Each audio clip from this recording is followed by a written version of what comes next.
Well, I'll go ahead and get started. I just want to say hello and welcome everyone. If you wouldn't mind introducing yourself in the chat, that would be great. Just your name, maybe where you're from. I know most of you are in Phoenix, but I always like to know where you're actually from. And how about what you're most excited about for 2021? And if you guys just want to pop those in the chat, we'll come back to those at some point, but I always like to get to know who's in the audience. And I am really thankful that you are here because you are already winning 2021, my friends, because you're planning for the future. And this is really what it takes to crush your goals every year. Showing up and learning and setting the plan is what it will take to make 2021 the best year yet. So I love football. I don't know if we have any other football fans out there. I'm a big fan, although the Cardinals have not been that great this year. But the football analogies are kind of perfect for goal setting. So if the team shows up to the game without a plan, they may lose and they may win, but chances are much higher that they will lose. And sometimes teams play and they get lucky, and people play and they get lucky and they wing it, but that luck runs out. And so planning for the year and beyond really begins here. We're already into 2021, 8 days. Do you believe it? Can we all agree on one thing? Maybe 2020 was probably not the year we dreamed of when we stayed up last year at midnight watching the ball drop. I don't think anyone expected what happened in 2021. And everyone, no matter who they are, had disappointments.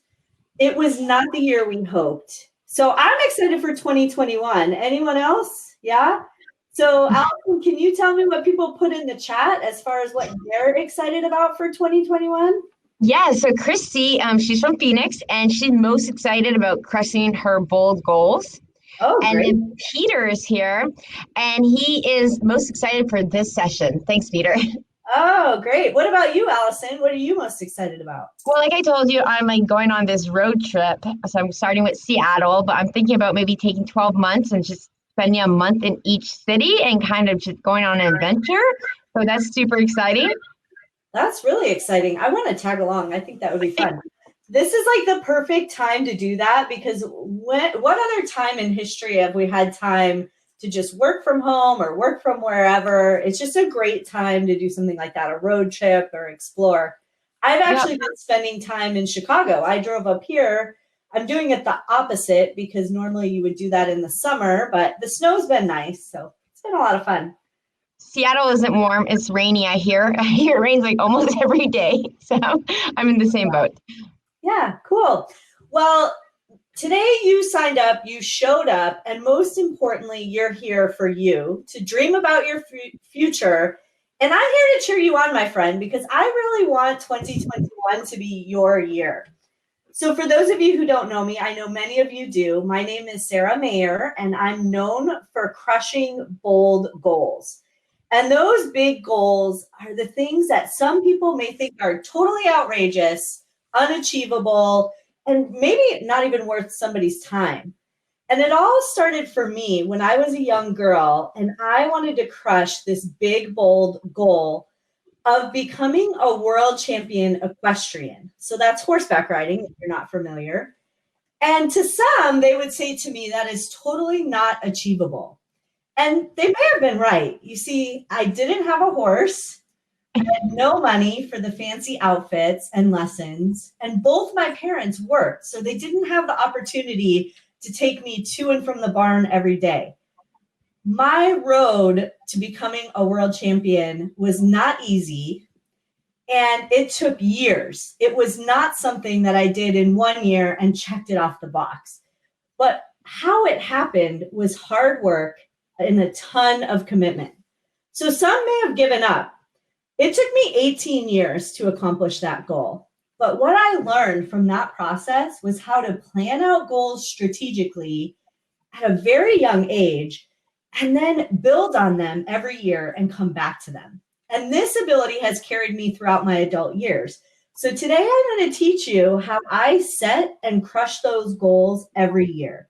2020 was actually a really good year for me. I accomplished almost every goal on my list that I could accomplish and more. So for those of you who are type A planners and you're like, where is the agenda for this?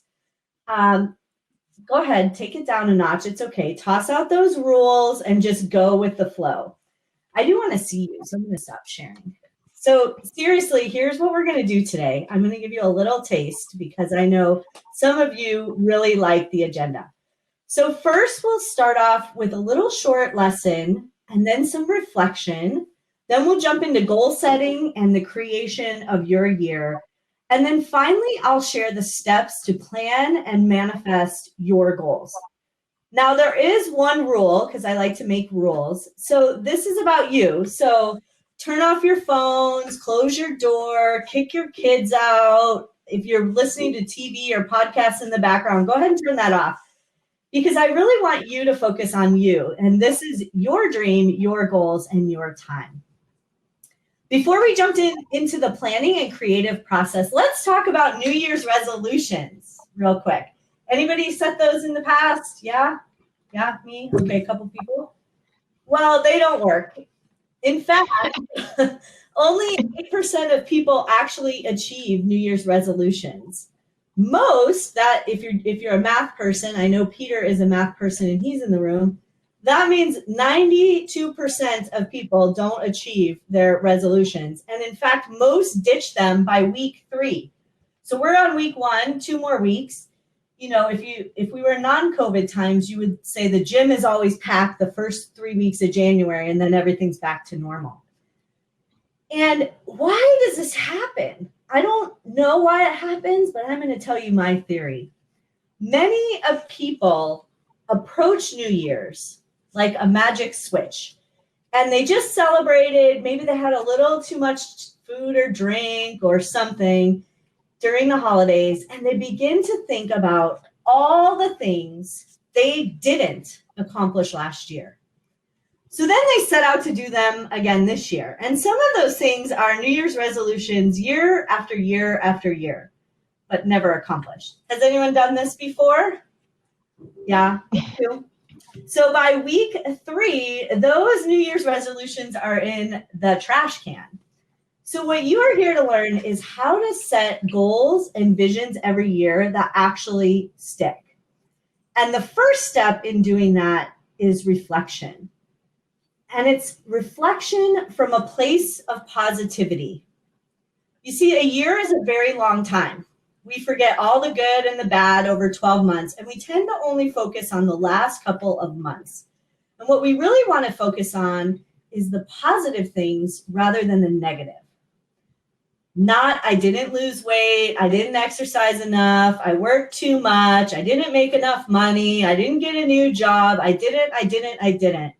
You know, that running combo that might be in your head, we really need to shut that off because when those drive our goals, it's more out of obligation that we're setting those goals. So I want you to grab a blank piece of paper, maybe a journal or anything, a sticky note, whatever is handy, or a Word document in your computer if you can. And we're going to do a little exercise. So I'm going to pull up my screen again. So I want you to think about some of the questions on the screen. And I'm going to give you a few minutes. I'm going to read a couple of them. I want you to think about your first response to the answer. Now, we don't have to write a novel. You know, you can certainly do that after this session, but they didn't give me 10 hours. So I want you to think about some of the questions. So one of the questions is, what were you most proud of this year?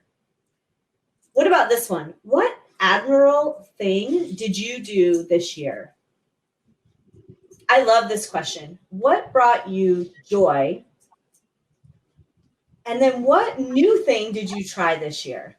So I'm going to give you about 3 to 4 minutes to go ahead and jot some things down. And as you think about the prompts, just short answers, stuff like that, but you can drop some of the prompts and your response to those questions in the chat if you're comfortable sharing as well. So I'll start the clock like 3 to 4 more minutes and we'll come back. Sound good?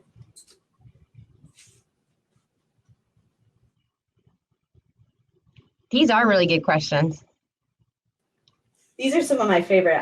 I ponder these every year and then I come back to them and look at my answers. And it's really cool to see the progression throughout the years. I also think it's very important that during like a year like 2020, that well, I know lots of people, I mean, not to say that I had a wonderful, like a perfect year, lots of crazy things happened, but I do think that it forced me to really reevaluate what I liked about my life and what I didn't like, and really set the tone for me making changes and deciding to go on this adventure and really making sure that my time is used best and that I'm making the most of every day. Yeah, absolutely.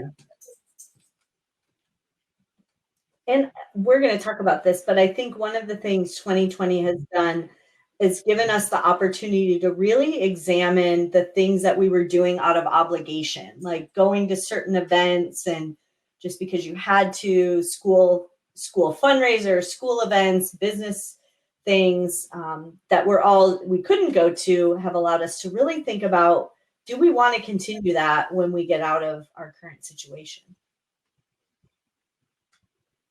So I'll give you about 2 more minutes to go ahead and jot those prompts down. And then if you want to drop any in the chat, that would be great. Well, since we're waiting for them to get done, I want to ask you, so what brought you joy in 2020? Well, what brought me joy in 2020, honestly, has been being able to come up to Chicago and spend time with my mom. I can't remember the last time I spent a couple weeks or even months with her. And so being able to be up here with my mom has been something that's brought me a lot of joy. It's been quite interesting spending, this is my hometown, so spending Christmas here and seeing my hometown from like an adult point of view for the holidays. So, yeah. Oh, that's great. I'm sure your mom loves it. Oh, yes, yes. She still works, so it's kind of nice because it's not like we're just hanging out here. So she works at a hospital, so she actually is out of the house. So it's been good.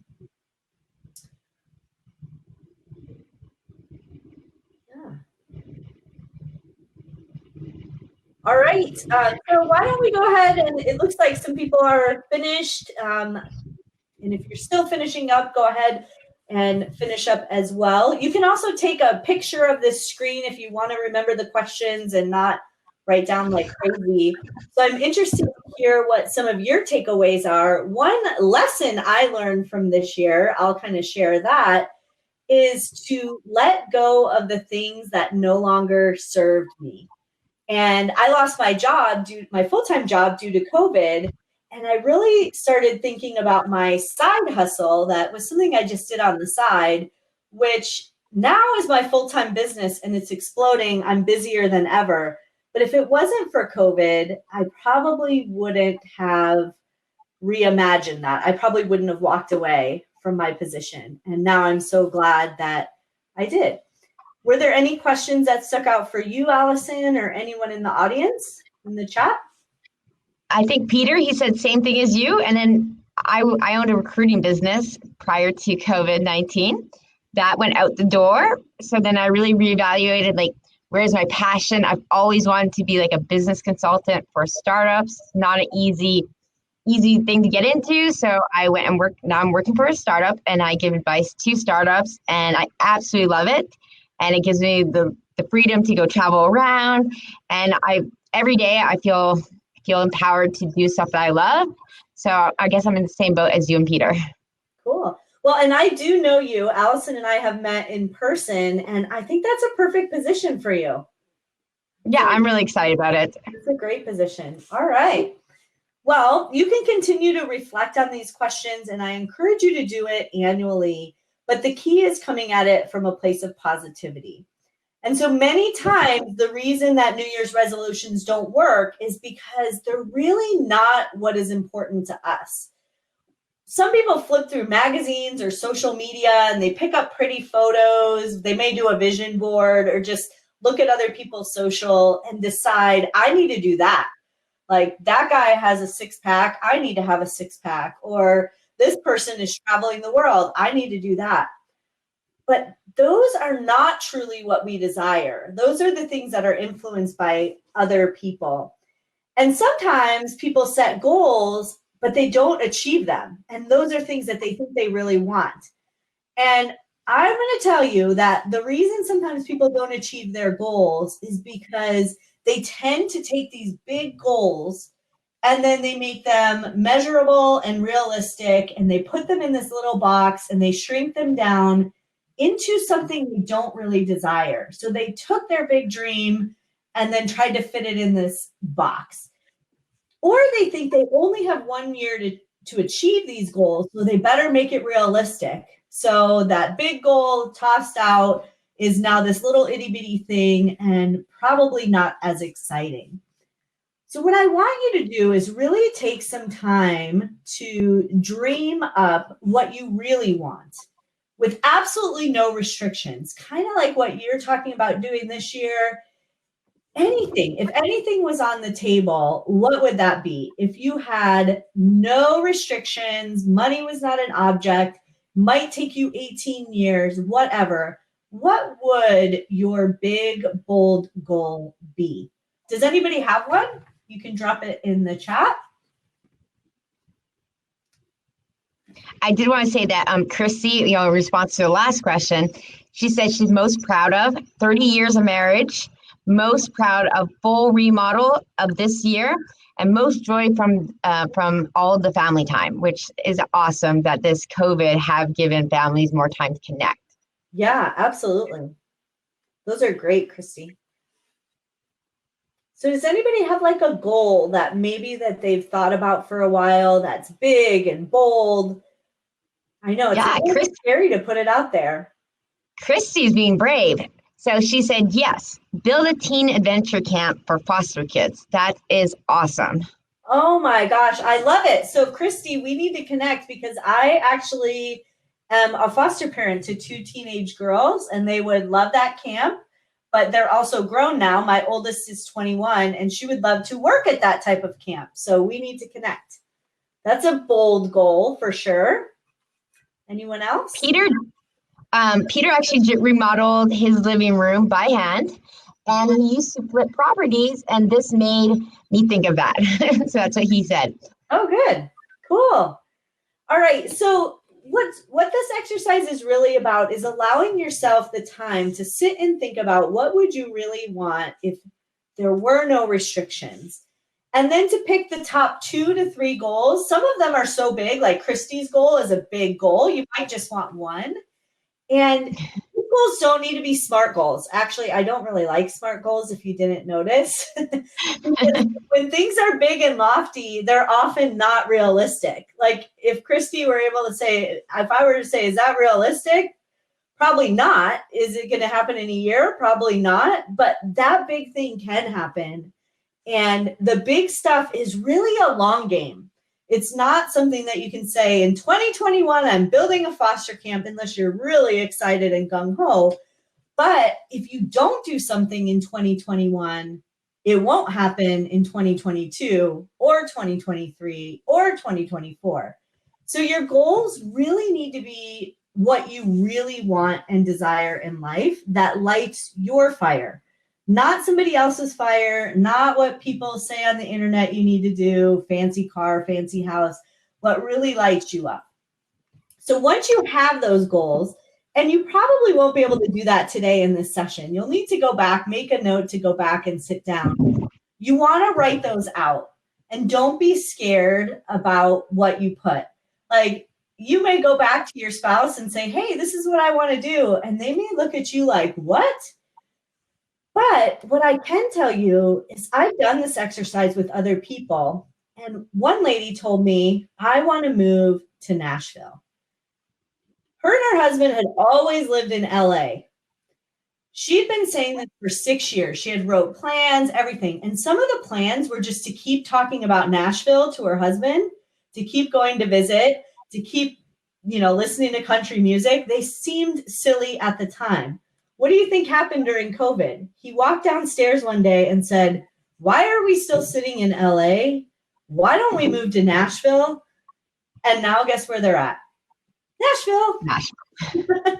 They're in Nashville. So don't be scared. Some people may not like your goal the second you say what it is, but if this is truly what you want and it's truly important, you can achieve it.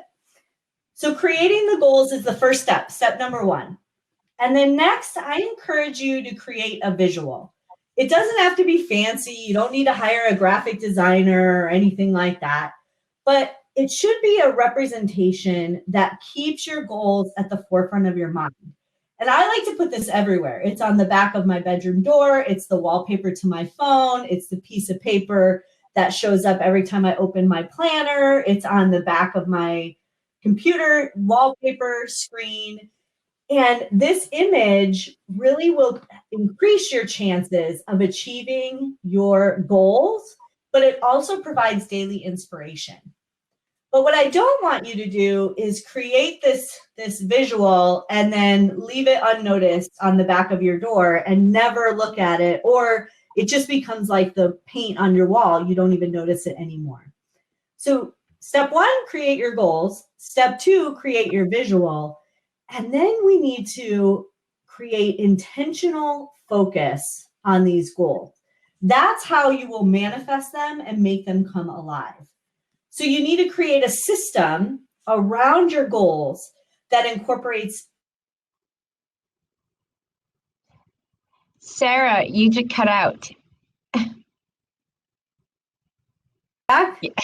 Yeah. So just restart that last part. I hit my keyboard and it muted me. Okay, so how do you make sure life doesn't get in the way? You create a system and incorporate reflection into your daily life and have a dedicated time to work on the goals.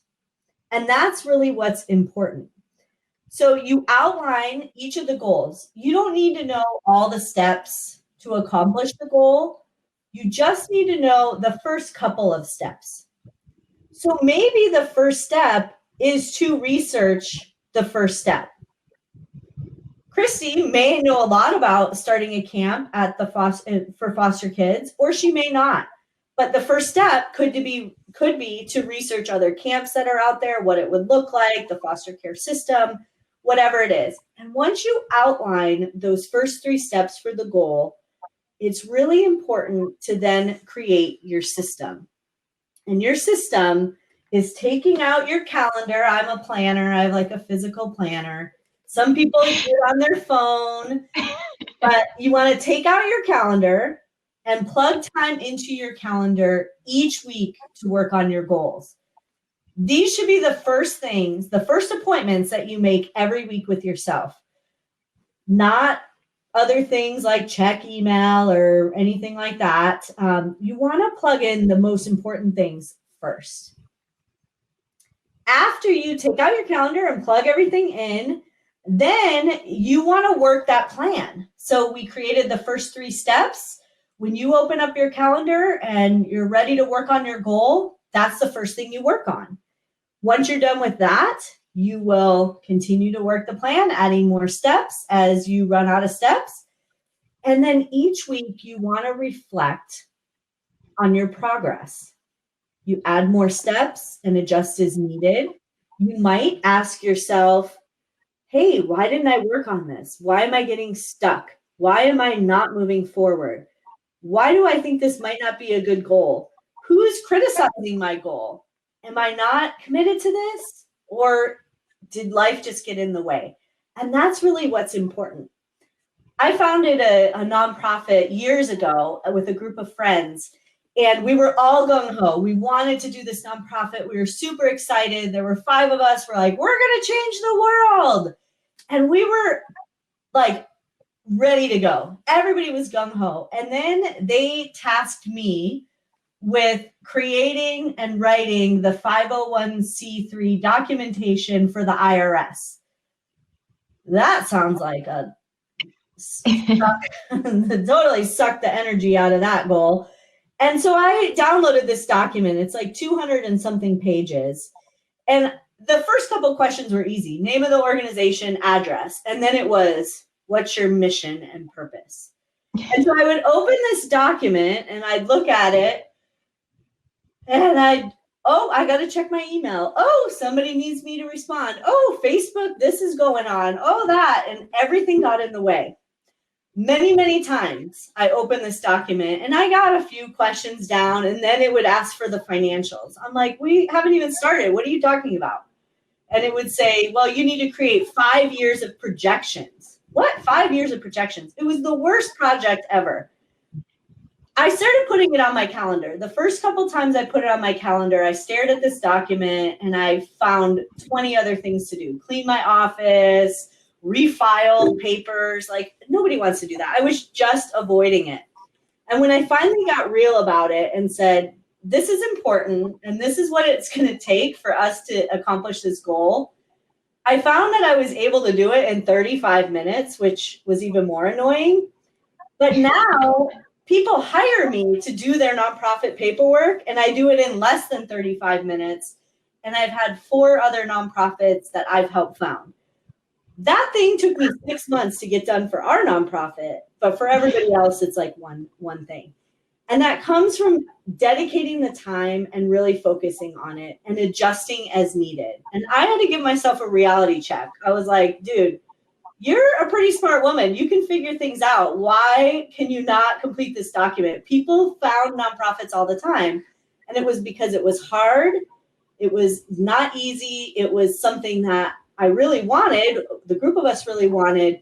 But the big goals, those are hard. They're difficult. They're not something you can just whip out really quickly. If not, they probably aren't big enough.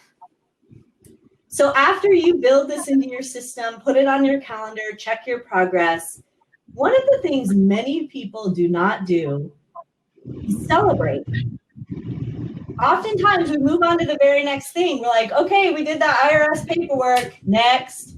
And we don't celebrate our wins. And I think this is critical to the success of goals and also to our motivation around the goals. So maybe it's a spa day when we get out of COVID, or doing your favorite holiday activity, or what I like to do is a no work day. I take a Friday off because I did whatever for my goals. But this is a great way to reward yourself and also continue to stay motivated and chug along on your goals. I love that. Yeah, I love my little celebrations. And then the last step is to continually clear your distractions. So what does that mean? When you plug your goals into your calendar and you work the plan, you cannot let the week get away from you. Or at the end of the year, you'll really only be able to say, I checked thousands of emails this year. Boring. You need to be able to keep those appointments with yourself. You need to have a system to keep up with your email. You need to have a system for dealing with disruptions and interactions in the workplace when we get back to the workplace. And you need to make sure that everybody knows, I'm working on my goals today. Close the door. Because oftentimes people get in the way unintentionally, and we let them because we don't really want to work on that hard thing, like that IRS paperwork I was working on. So I'm going to share those little steps on the screen. And if you want to grab a screenshot of them, just to recap, the first step is listing your goals. This is really important. They shouldn't just be in your head. Then create that visual that you can see every day. Outline the first 3 steps. You don't need to know the total path, but start with the first 3 steps. Take your calendar out. Love that. Work your plan. And then reflection on your progress and resetting and adjusting as needed. Celebrating your milestones and continually clearing your distractions. So you can go ahead and grab a screenshot of that. But I want to hear, what are you excited about working on first? So you outlined some goals earlier.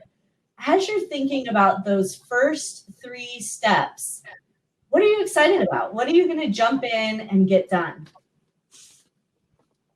So I'll share. So this is a long-term goal that I set a while back, but I'm slowly, gradually working towards it. So I want to start a nonprofit. It's going to be a foundation to help kids that are being abused.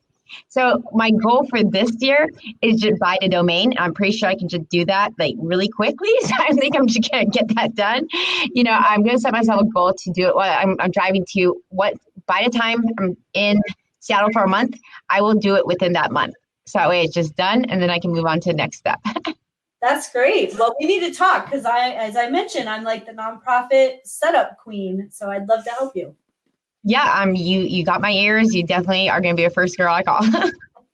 Cool. That's a great goal and a great first step. And it's just about taking those little steps and then taking the next little step. It doesn't need to be this big production, but as you take more and more steps, you'll be closer and closer to your goal. Great one. Anyone else have something they're excited about taking the first step on in 2021? I haven't seen anything in the chat box so far. All right. Well, either I scared you away or you're really thinking hard about that first step. I think one of the things that we tend to do as humans is when we have an idea, we want to see the full idea. We want to know all the steps. And many times when we see the full idea, well, we can't even imagine the full idea because things change over the years, but it may scare us even more. So sometimes I think it's almost better not to know the full thing that could come from our big goals because we're not ready for that yet. But when we get there, we will be ready for that. So it's really about taking those first couple steps, getting jumped in. And then I like to track it. So I keep all my goals. I'm kind of a spreadsheet nerd. So I keep all my goals on a spreadsheet and I list the steps. And sometimes I have 100 steps by the time the goal is completed. And other times they're just a few steps, but I add to them as I'm working those goals until they're accomplished. So we do have two people that did. We have Peter. He wants to finish writing his book. Oh, good. And then Christy, she is working with someone to design her curriculum for the camp. So good job for both of you guys. Awesome. So those are two really bold goals. And I mean, like the book is a great example. A lot of people want to write a book. And there's a lot of steps that go into writing a book. And they can be really overwhelming. So when you start to outline the book and getting it published and getting going and everything like that, it's like, ooh, this is a lot. And I have all this email I have to check or whatever. So I think it's really important to kind of keep just the next couple things on your radar, plug those in, and you'll be surprised how quickly you'll be finished. But we can't wait till your nonprofit started, Allison, till the camp is up and running for Christy, and then Peter's published his book and on the speaking train. That'll be great. So this is the process I use every year to set my goals, but also to keep my goals at the forefront of my week.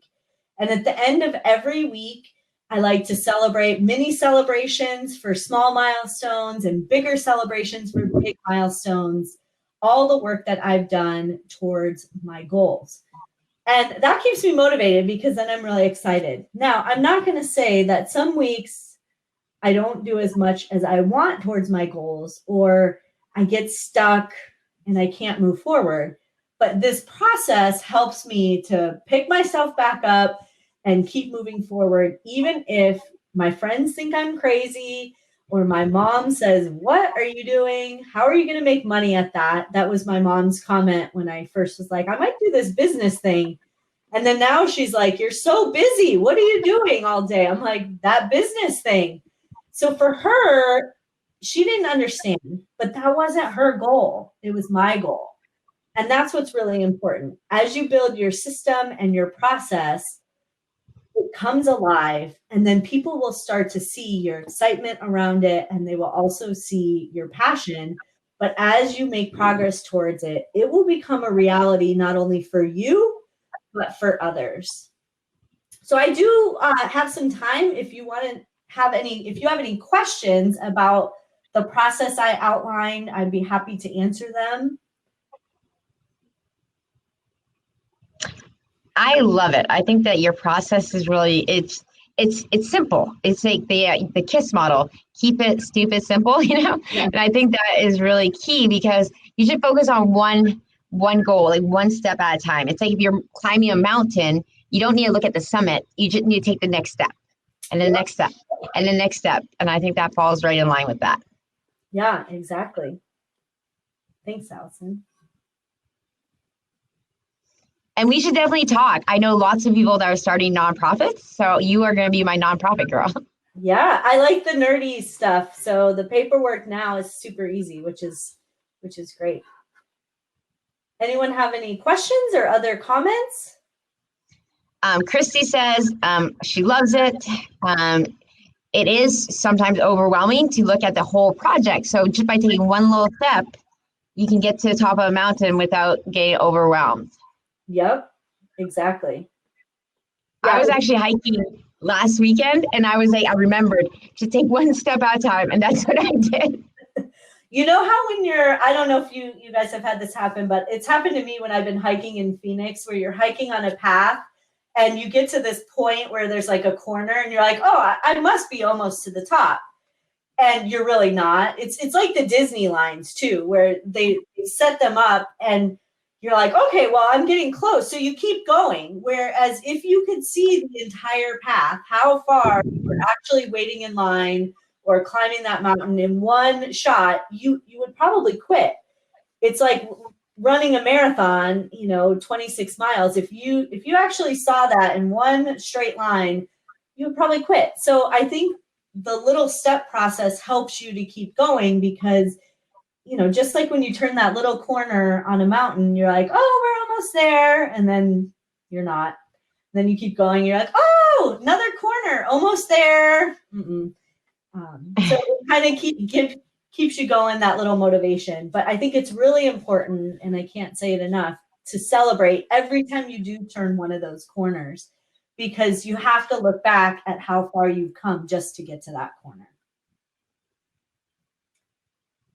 No, I think that's the one thing that I've never done. I do not celebrate my little wins, but I'm absolutely going to do it. Like me driving to Seattle, that's definitely should deserve a little celebration. So that's going to be fun. Yeah. I also think sometimes what happens is we get so focused on getting someplace that we don't enjoy the journey. So, you could get so focused on, I have to get to Seattle, and then you drive all night, you don't see all the little things, you're tired. Whereas you could take your time and be like, I'm going to get to Seattle at some point, and you can enjoy a nice drive and see a lot of great things and really enjoy yourself. And I think that's important too. When you're working on your goals, it's important to enjoy that journey. Yeah, sometimes the journey is better than the destination, they say. Yeah, whoever they is. I'm always wondering who they are. Right? Somebody really smart. They are out there somewhere. So cool. Any other questions or comments on the process or ideas? Peter says thank you. He got some good ideas for his book. I want to say thank you. I'm so glad that I was a moderator for this. Of course, it gave us a chance to reconnect, but definitely we should also talk offline. So this is great, Sarah. You did awesome. Thanks. Well, in conclusion, I will just say, first of all, thank you. I'm going to see if I can get over to this next slide. Thank you for taking time today to focus on you. I will challenge you to take the time and write out your goals, really sit with your ideas and create that first step. And remember that this is about you, not other people. And you do deserve to achieve those goals, and you are capable of doing them. People do everything you guys are talking about all the time. And some of them have way more talent than you, and others simply do not. And some have way more money and some do not. But they make it happen, and you can too. So don't let your year pass you by. And at the end of the year, when you're doing your reflection next year, I don't want the only thing you can say you accomplished is I checked thousands of emails. I really want you to be able to say, I'm 15 steps or 20 steps closer to my bold goal, and I know where I need to go from here. So again, thank you so much for coming to this session and taking time to focus on yourself. You can connect with me. That's my website and my email. I'm always happy to connect with anyone and help in any way I can. Thank you, Sarah. You did amazing. Oh, thank you. Well, good to see everyone today. And this was a great event. I think this little platform is really well done. Yeah, it was good. Cool. All right, everyone, have a good afternoon.